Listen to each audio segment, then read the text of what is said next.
من الدنیا، یہ دنیا میں میرے دو پھول ہیں. ان صفیہ بنت شیبہ قالت عائشہ، تو حضرت عائشہ کہتی ہیں. اس حدیث کے راوی کون ہے؟ ابن عمر. اس حدیث کے راوی کون ہے؟ حضرت عائشہ. وہ جو حدیث ہے جس میں سرکار نے فرمایا فاطمہ میرے جگر کا ٹکڑا ہے، سیدات نساء العالمین ہے، فاطمہ سب سے پہلے مجھے آ کے ملے گی، اس کا راوی کون ہے؟ سیدہ عائشہ ہے. سیدہ عائشہ ہے. وہ مجھے بتاؤ اگر دل میں کوئی میل ہوتا تو وہ حدیثیں روایت کرتے ہیں ان کی شان میں؟ حدیثیں روایت کرتے ہیں ان کی شان میں. اس کے راوی کون ہے؟ حضرت عائشہ رضی اللہ تعالیٰ عنہ فرماتی ہیں خرج النبی صلی اللہ علیہ وسلم غداۃً. یہ میں شبیر و یزید سے پڑھ رہا ہوں، شبیر و یزید سے. یہ حدیث میں ساری تو نہیں پڑھ سکوں گا، میں کچھ پڑھوں گا. جی خرج النبی صلی اللہ علیہ وسلم غداۃً، ایک صبح کے وقت سرکار نکلے، اپنے کاشانہ اقدس سے نکلے. وعلیہ مرط مرخل، آپ پر ایک چادر تھی، من شعر اسود، سفید بالوں کی، سیاہ بالوں کی. وجاء الحسن بن علی، حسن بن علی آ گئے، حضرت امام حسن آ گئے. فادخلہ، آپ نے انہیں داخل کر لیا اس چادر میں. ثم جاء علی ثم جاء الحسین، پھر امام حسین آئے. فدخل معہ، آپ نے انہیں بھی اس چادر میں داخل کر لیا. ثم جاءت فاطمہ، پھر سیدہ فاطمہ تشریف لائیں، میرے نبی کی لاڈلی اور سب سے پیاری بیٹی، سیدۃ نساء اہل الجنہ، جنتی تمام دنیا کی عورتوں کی سردار، جنتی عورتوں کی سردار سیدہ فاطمہ تشریف لائیں. فادخلہا، سرکار نے انہیں بھی اس چادر میں داخل کر دیا. ثم جاء علی، پھر حضرت علی آئے. فادخلہ، انہیں بھی اس چادر میں داخل کر لیا. ثم قال، پھر آپ نے پڑھا انما یرید اللہ لیذہب عنکم الرجس اہل البیت ویطہرکم تطہیرا. یہ قرآن کریم کی آیت ہے. انما کے بعد قرآن کریم کی آیت ہے، انما سمیت. انما کا معنی ہے فقط صرف، یعنی اے نبی کی اہل بیت، اللہ صرف یہ چاہتا ہے کہ تم سے ہر قسم کا رجس دور کر دے، رجس دور کر دے، اور تمہیں اس طرح پاک کر دے جس طرح پاک کرنے کا حق ہے. سامعین محترم، یہاں پر ایک چیز پہ غور فرمائیں کہ سرکار نے چادر میں داخل کر لیا. جب آیت پہلے آ چکی تھی انما یرید اللہ لیذہب عنکم الرجس اہل البیت، آیت نازل ہو چکی تھی، تو اصحاب کساء کو چادر میں داخل کر کے یہ آیت پڑھنے کی کیا لاجت تھی؟ کیا سرکار کو اللہ کی بات پر یقین نہیں تھا؟ کیوں داخل کیا آپ نے چادر میں؟ میرے بھائی بات یہ ہے، آیت نازل ہوئی تھی ازواج مطہرات کے بارے میں. آپ پورا رکوع پڑھ لیں شروع سے آخر تک. وَأَقِمْنَا الصَّلَاةَ وَآتِينَا الزَّكَاةَ وَأَطِعْنَا اللَّهَ وَرَسُولَهُ، سب ازواج مطہرات سے خطاب ہے. اور یہاں پر یہ آ گیا کہ اہل بیت، اے نبی کے گھر والوں، یہ حکم دینے سے مراد تمہیں مشقت میں ڈالنا نہیں ہے، اللہ تمہیں تطہیر میں درجہ کمال دینا چاہتا ہے. اب سرکار نے ان اصحاب کو داخل فرمایا جو روٹین میں گھر والے نہیں آتے گھر والے، آپ کی گھر والے میرے ساتھ ہیں، کیا مراد ہوتی ہے اس سے؟ یہ میرے ساتھ روٹین میں نہیں ہوتے، لیکن سرکار نے ان احباب کو شامل فرما کے دنیا پر یہ واضح کر دیا کہ یہ بھی میرے اہل بیت ہیں۔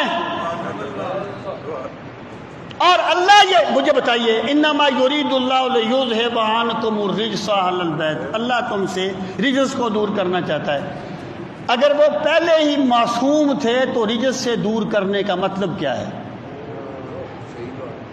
رجس سے دور کرنا کا پھر مطلب کیا؟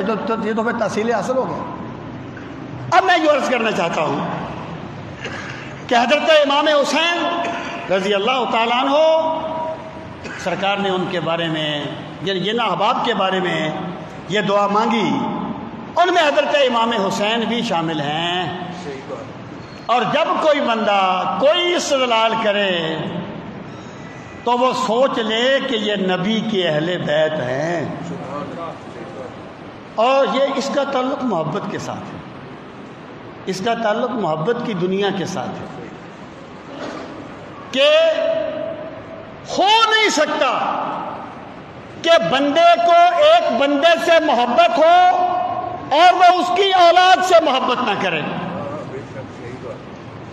سیدنا صدیق اکبر فرمایا کرتے تھے، صحیح بخاری کی روایت ہے، ارکبوا محمدا فی اہل بیتہ، کہ جب سرکار صلی اللہ علیہ وسلم کے اہل بیت کے بارے میں کوئی معاملہ کرو تو سوچا کرو کہ یہ سرکار کے اہل بیت ہیں،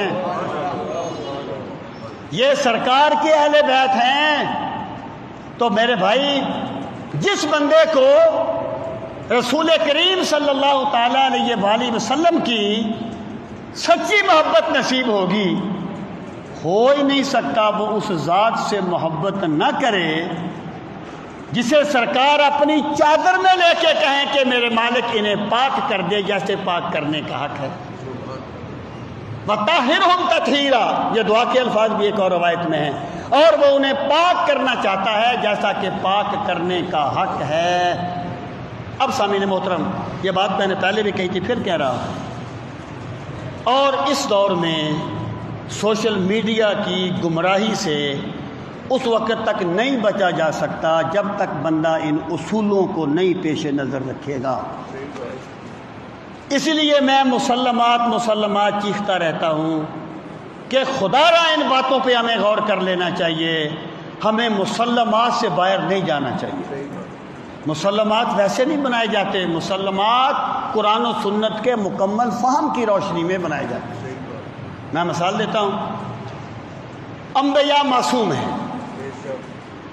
اس میں کوئی شک نہیں، لیکن اگر کوئی لفظ ایسا آ بھی جائے جو بظاہر ان کی عصمت کے منافی ہو تو اس کی تعویل کی جاتی ہے، مسلمات کو نہیں چھیڑا جاتا۔ بھائی، جس کی گواہی میرے رب نے دے دی کہ میں نے حسین کے دل کو اس طرح پاک کر دیا جس طرح پاک کرنے کا حق تھا، کوئی بندہ یہ کہے کہ اس میں دنیا کی محبت تھی، استغفر اللہ، یا مال کی محبت تھی، استغفر اللہ، تو مجھے بتائیے تطہیر کا کم سے کم درجہ تو یہ ہے کہ دل دنیا کی محبت سے پاک ہو جائے۔ اور اہل بیت تو اہل بیت ہیں یار، اہل بیت کے ماننے والوں کے قدموں میں دنیا آ جاتی ہے۔ داتا صاحب فرماتے ہیں نا کہ ایک بزرگ تھے، حضرت فضل ان کا نام تھا، جنگل میں جاتے ہوئے خود کلامی کر رہے تھے، خود کلامی کہتے تھے، یا اللہ اچھی تیری یاری ہے، سر کٹانے کو پیسہ ہی نہیں ملا، آپ سے پھر تم ہوئے پھر تو کا عنواں ہو گئے۔ یہ محبت کے درجے ہوتے، یا اللہ اچھی تیری یاری ہے، بال کٹانے کے لیے پیسے نہیں ہیں۔ جب یہ کہا نا تو درختوں کے سارے پتے اور ٹہنیاں سونے کی بن گئی۔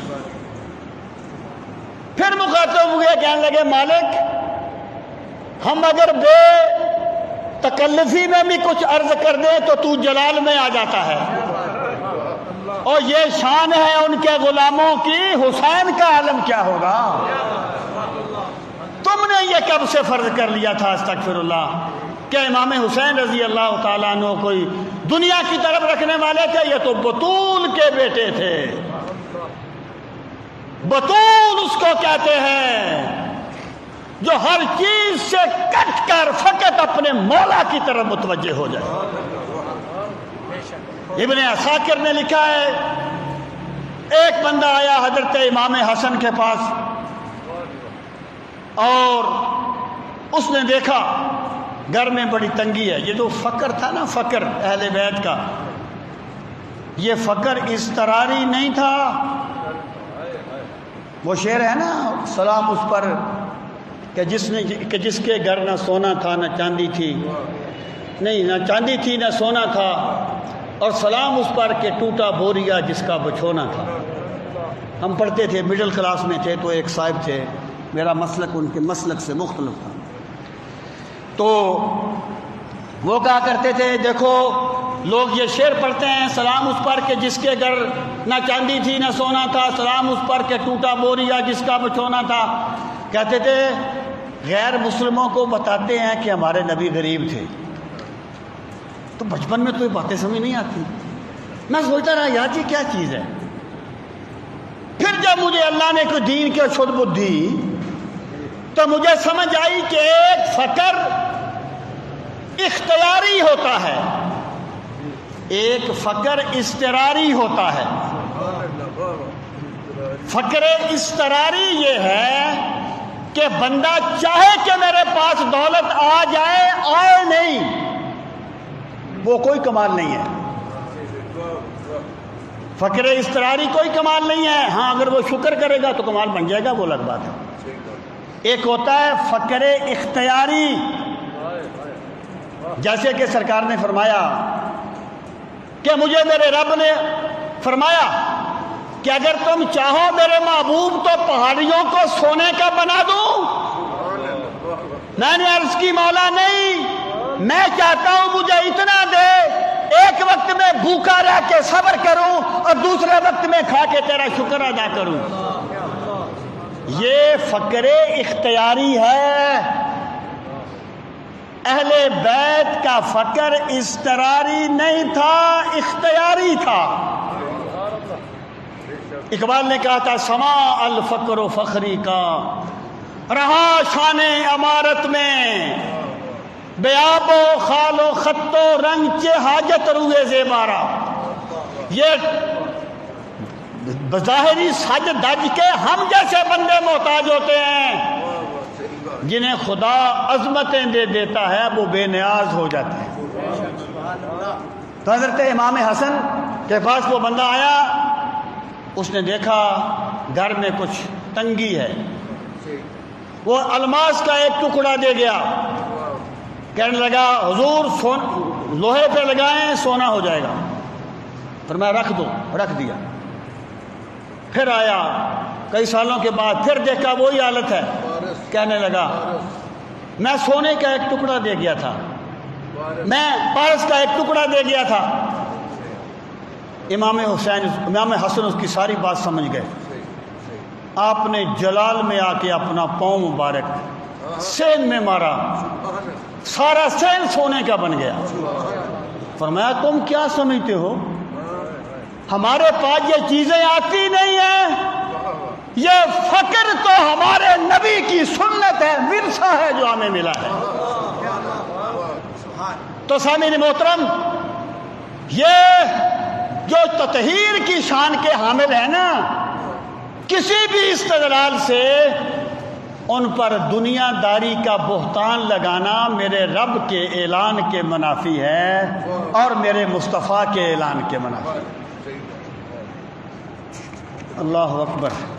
اب آ جائیں، یہ تیسری حدیث ہے، اس کے راوی کون ہے؟ حضرت زید بن ارقم۔